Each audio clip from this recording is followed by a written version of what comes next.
On rappelle dans cette vidéo ce que c'est qu'une fonction affine. Alors une fonction affine, c'est une fonction qui s'écrit de cette manière-là, f de x égale à ax plus b. Et dans f de x égale à x plus b, les deux valeurs sur lesquelles vous devez absolument rester focus, c'est la valeur de a, qu'on appelle le coefficient directeur, ou la pente, et le b, qu'on appelle l'ordonnée à l'origine. Alors comment on fait pour reconnaître le a du b? Le a, c'est simple, c'est la valeur qui vient multiplier le x. Et puis le b, c'est la deuxième valeur. Donc dans les exercices, vous devez absolument reconnaître les fonctions affines, et quand vous avez reconnu la fonction affine, vous devez cibler c'est qui votre a et c'est qui votre b, parce qu'il y a plein d'exemples possibles. Donc là, ce qu'on va faire ensemble, pour les fonctions qui sont juste en dessous, on va regarder qui sont les a et qui sont les b. Pour la fonction f, donc ici le a correspond au nombre qui est en train de multiplier le x, donc le 3, et puis ici, le deuxième, c'est le b. Donc tout de suite, on va écrire donc a égale à 3 et que b égale à 5. Alors pour la fonction g, donc le a ici, c'est le nombre qui multiplie le x, et le b, finalement, c'est l'autre. Donc le a, on dit ici que c'est moins 2,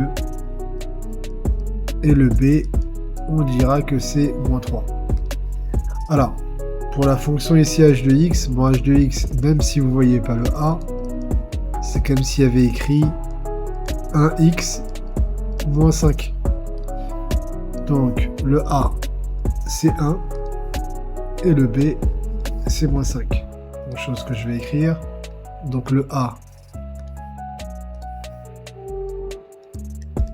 c'est 1, et le b, c'est moins 5.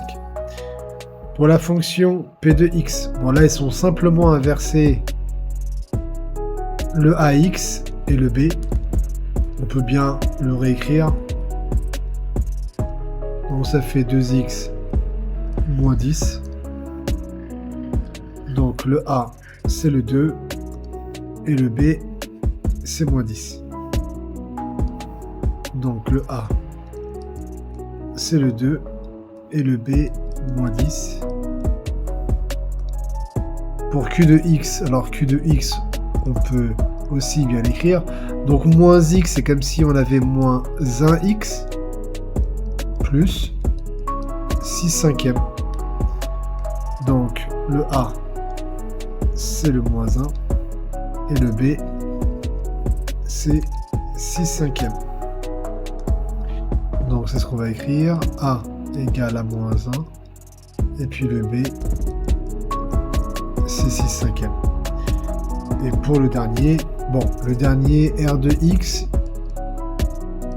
9x, c'est comme si on avait donc 9x plus 0. Donc tout de suite, donc le 9, c'est le a, et le b, c'est 0. Donc le a, c'est le 9, et le b, c'est 0.